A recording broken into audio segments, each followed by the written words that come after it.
banyak calon sudah ditetapkan oleh KPU, ternyata itu digugat di Bawaslu, di segala macam. Akhirnya gagal dia menjadi. Nah persoalannya apakah benar dipilih rakyat? Kalau dia memang dipilih rakyat, rakyat bicara dong. Wih, saya memang pilih mereka.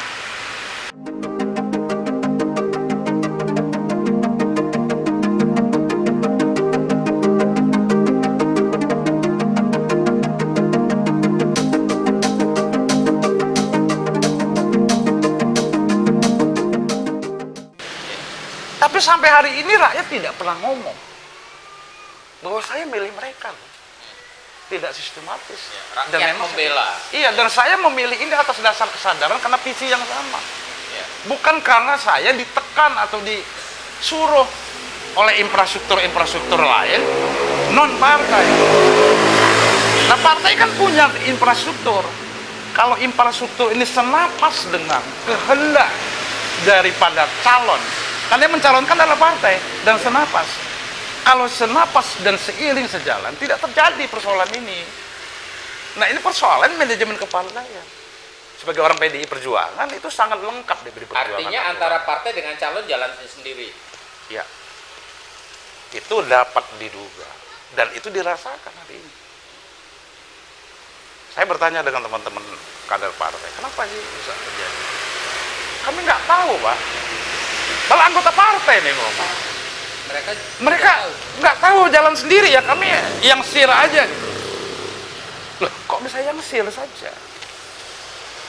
Karena kalau ini senapas dengan geraknya basis partai sebagai basis perjuangan basis yang menjadi prioritas perjuangan partai PD Perjuangan, ini tidak terjadi. Kenapa? Karena infrastruktur partai itu ada yang mengawal kedaulatan rakyat itu. Ada BSPN di situ, ada BP Pemilu di situ.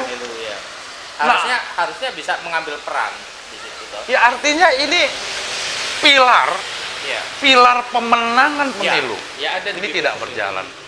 Kan ada pilar pemenangan pemilu, ada pilar pemerintahan, 3 pilar. Tapi di dalam internal partai ada pilar-pilar. Nah pilar-pilar ini dalam rangka menjamin bahwa apa yang sudah dipilih oleh PDI Perjuangan mengusung salah satu calon dengan mekanisme rekrutmennya yang ketat, bagaimana wawasan ideologi mereka calon itu, ini tidak terjadi. Dan peristiwa yang hari ini menarik. Ini kita ambil contohnya pilkada Kota Bandar Lampung ya. Karena teman juga memberikan masukan ke kita itu bahwa TOT saksi pun tidak dilaksanakan, pembekalan terhadap saksi. Jadi yang itu harus sudah disiapkan oleh BSPN.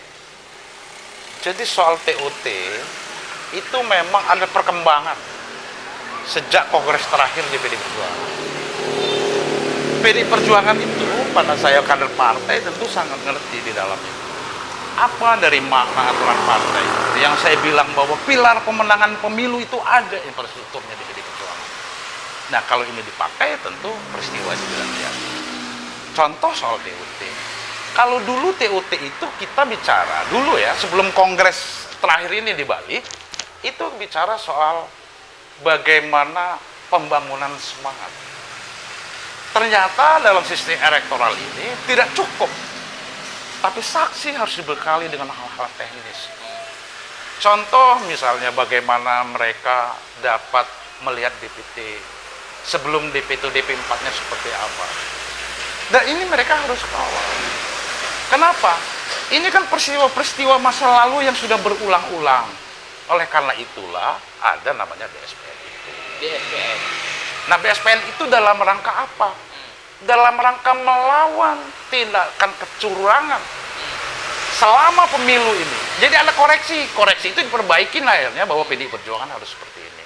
Lalu seandainya nih saksinya bukan dari saksi partai, Pak, saksi yang dibentuk oleh si calon itu sendiri, terus BSPN bisa apa nih, Pak? Ya tentu BSPN harus kita pertanyakan. Karena dasarnya BSPN itu adalah perintah aturan partai. Tidak boleh diabaikan. BSP-nya lemah tuh. Karena dia bukan karena kehendak pendapat saja, tapi juga tertuang di dalam aturan partai. Bahwa partai bahwa aturan-aturan partai itu juga sejalan mestinya. Apa yang dilakukan oleh partai tidak boleh keluar dari napasnya aturan partai. Kalau dia keluar, tentu ini yang terjadi. Ini kan berat jadi akhirnya. Perjuangan kita sebagai kader partai, yang dulu bagaimana meletakkan PD Perjuangan ini sampai hari ini sebagai alat perjuangan. Kalau kita dengar masa lalu bahwa PDI Perjuangan sering hilang suaranya, tidak kalah. Tapi kurang. Kalau versi ketua umum kita, PDI Perjuangan tidak kalah, tapi suaranya kurang. Nah, tentu ada gerakan sistematis dan struktur. Bagaimana dokumen-dokumen di KPU itu menjadi tidak sebangun dengan apa yang dilakukan rakyat. Kalau rakyat milih A, ternyata berbeda. Nah, patut diduga begitu. Karena banyak kasus-kasusnya pilkada selalu problem. Ada yang ke Bawaslu, ada yang ke MK. Artinya ada problem. Dan BSPN itu dalam rangka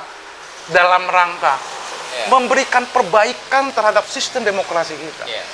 Jadi melawan semua tindakan yang terstruktur, sistematis dan masif di dalam pemilu yang tidak demokratis, dalam pemilu yang mengabaikan kedaulatan rakyat. Oke, kedaulatan rakyat. Kalau dari kacamata Pak Tarmuji, sekarang yang diinginkan oleh masyarakat itu, Pak, masyarakat nih ya sebagai pemilih, acuannya adalah pilkada yang baru saja kita lalui. Apa sih yang diinginkan oleh rakyat itu sebenarnya, Pak? Ya, saya berangkat dari awal. Dari aturan awal adalah dulu tuh ada bobot bibit dan katakan semacam itu. Nah, kemudian seiring dengan kemajuan zaman tentunya hal-hal semacam ini Sambil minum ya. jangan terlalu diabaikan. Itu dipakai dan itu memang efektif. Karena apa? Masyarakat, satu contoh di satu kecamatan memberikan menjadi utusan untuk menjadi anggota DPR, katakan legislatif. Itu tentunya yang sudah dikenal oleh masyarakat melalui di sini kawan-kawan kita, rekan-rekan kita, rekan kerja dalam hal ini ranting, anak ranting, PAC dan seterusnya. Iya kan begitu. Sosialisasi sehingga masyarakat itu hidup dan tahu persis yang namanya tujuan PD ini loh. Walaupun misi-misi itu tidak disampaikan, tapi pada akhir sebelumnya mereka sudah terdidik, tersosialisasi. Artinya elektabilitas dulu. Ya, katakan itu elektabilitas. Semacam itu. Nah, inilah hal-hal semacam ini yang tidak dipakai. Nah, kemudian diperparah. Yang bukan tujuan, yang bukan pilihan masyarakat dipaksakan harus jadi. Ya silakan saja, sehingga masyarakat pada akhirnya akan terserah, acuh dan seterusnya. Kenapa harus begitu? Ya masa bodoh, saya nggak ikut kok. Pak Sani, yang jadi korban masyarakat, calon atau partai ini? Partai dan masyarakat. Karena kalau kita bicara partai, PDI Perjuangan itu napasnya adalah kaum cilik. Pas. Maka tindakan-tindakan yang tidak sebangun dengan fungsi PDI Perjuangan, bagaimana rekrutmen pemimpin yang baik agar senapas dengan kehendak rakyat. Ketika ini terjadi kegagalan, tidak sebangun dengan itu, maka yang dirugikan adalah rakyat kecil. Kalau kita bicara rakyat kecil, maka rakyat kecil itu representatif daripada cita-cita PDI Perjuangan. Karena dia lahir karena adanya rakyat kecil yang terbodohkan itu. Itu tesisnya, tesis dasarnya PDI Perjuangan. Ya kalau kita lihat PDI Perjuangan, karena masih banyak mayoritas rakyat kecil itu terpinggirkan, bodoh, tidak sejahtera, maka pentingnya PDI Perjuangan itu lahir. Jadi kalau peristiwa-peristiwa seperti yang Mas Moko bilang, siapa yang paling dirugikan adalah rakyat kecil. Kalau kita bicara rakyat kecil sebagai kader partai, siapa representatif kader rakyat kecil? Berarti itu adalah PDI Perjuangan. ini harusnya begini Pak, ini menjadi tugas dan kerja politik yang tidak boleh diabaikan oleh para petugas partai. Mereka yang mempunyai kewenangan untuk melakukan menseleksi calon kepala daerah, ini harus betul-betul selektif, toh. Kenapa?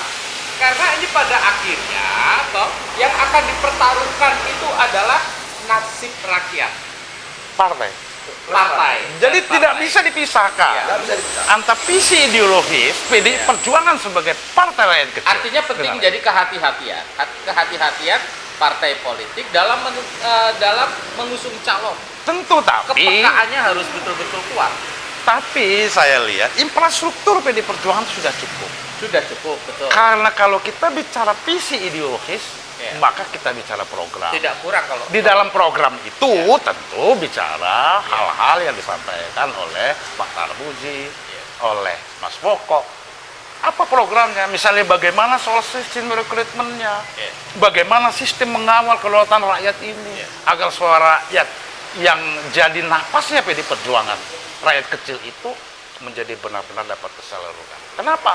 Karena dengan PDI Perjuangan menang harapan rakyat, mereka keluar dari persoalan keterbebasan dari ketika kemiskinan. partai sudah mengatur, Pak. Partai sudah mengatur ya bahwasanya mekanisme untuk merekrut calon kepala daerah, wakil kepala daerah itu ada aturan yang sudah ditetapkan Betul. oleh partai dan itu harus dipatuhi.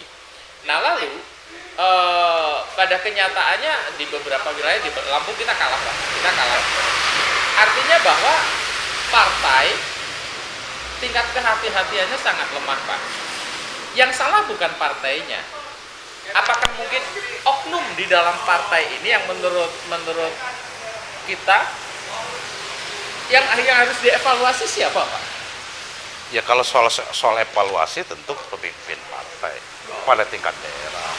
Kenapa? Karena DPP partai itu sudah secara lengkap memberikan syarat-syarat kita sebagai partai pemenang. Sepanjang ini kita jalankan dengan benar, ikhlas dan tunduk kepada aturan partai, termasuk bagaimana mekanisme, bagaimana rekrutmen, bagaimana menggerakkan seluruh infrastruktur pemenangan pemilu ini. Tentu cita-cita daripada gagasan yang terakhir di Kongres itu. Wadah kedaulatan rakyat Indonesia.